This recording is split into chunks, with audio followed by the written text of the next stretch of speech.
Okay, so in this last video on the function of synaptotagmin, I now just want to summarize everything for you. So, the synaptic vesicle is produced. It's filled with neurotransmitter. It then docks at the presynaptic membrane via the formation of these core snare complexes. The synaptic vesicle provides the synaptobrevin, the V-snare synaptobrevin 2, here, and the membrane of the cell provides syntaxin 1 and SNAP25. These form a core snare complex via wrapping these alpha helices around each other and also via these ionic interactions at the zero ionic layer. Okay, now those bring the membranes very close together, but they do not bring them close enough together that they fuse. That's what we saw when we did the correct version, or the physiological version of the Rothman assay, that it wasn't sufficient to produce fusion. So we no longer need this clamp protein complexin, although there are still people who believe in the clamp theory. We'll come back to that in future videos. Okay, so the core snare complexes hold the synaptic vesicle at the presynaptic membrane docked and ready to go. When an action potential arrives, it causes a change in the electrical potential difference across the membrane.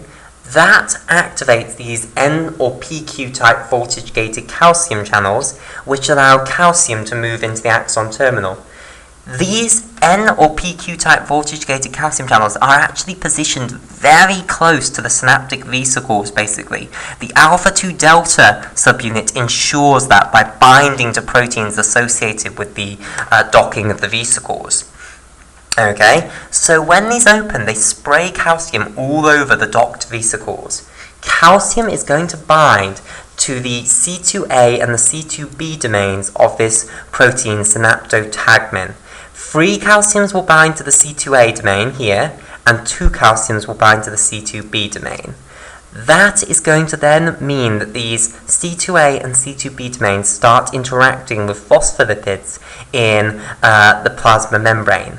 The C2A domain binds to phosphatidylserine, drawn in the cartoon here, and the the C2B domain binds to phosphatidylinositol 4,5-bisphosphate.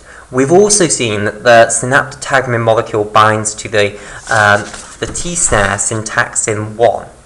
All of these interactions help to bring the synaptotagmin close to the membrane. Now, the interaction with these lipids, specifically the interaction between C2A and phosphatidylserine, produces basically